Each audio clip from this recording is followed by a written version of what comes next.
This is a story about Eveline Hill, a 19-year-old woman who lives in Dublin with the need to escape from her childhood home. Reminiscing on the good times and bad, Eveline must decide whether she shall stay and be a faithful daughter or leave Dublin with her lover Frank. She remembers her childhood and the loving family she used to have, but that was a long time ago. She and her brothers and sisters are all grown up, and her mother is dead. Now she is going to go away like the others, to leave her home. Frank would save her. He would give her life, perhaps love too. But she wanted to live. Why should she be unhappy? She had a right to happiness. Frank would take her in his arms, fold her in his arms. He would save her. Eveline trembles at the sound of her mother's haunting voice. Deveron Saron. Her mother wanted her to stay in Dublin and be loyal to her family. But her father wasn't always a nice man.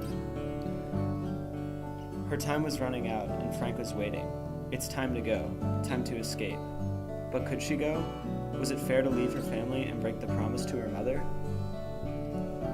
Frank wanted to sail to Buenos Aires, to take her far away from her troubles. But would he really save her, or would he drown her in unhappiness?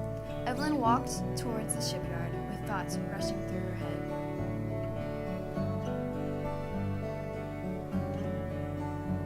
She set her white face to him, passive, like a helpless animal. Her eyes gave him no sign of love, or farewell, or recognition.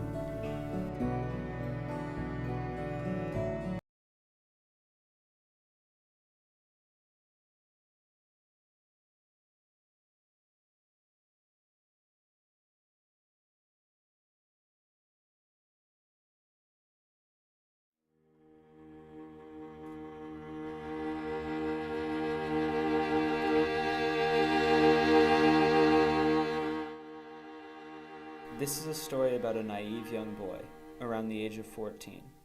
He was blinded by love and controlled by infatuation.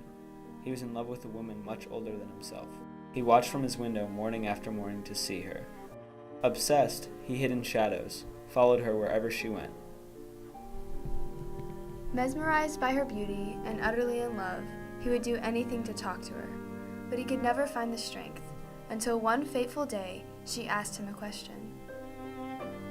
She asked him if he was going to Araby, a market in Dublin.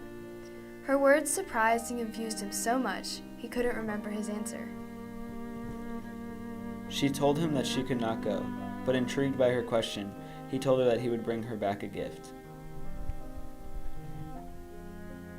The boy gathered money from his uncle and began his journey to buy her a gift. To the young boy, the journey seemed treacherous, although to an adult it was nothing more than a simple traveling. He hardly had any patience with the serious work of life, which now that it stood between him and his desire, seemed to him child's play, ugly, monotonous child's play. He would go to the bazaar and buy her a gift.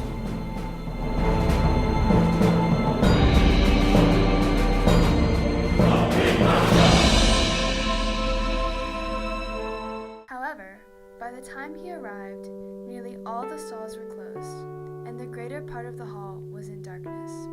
He recognized a silence, like that which pervades a church after a service.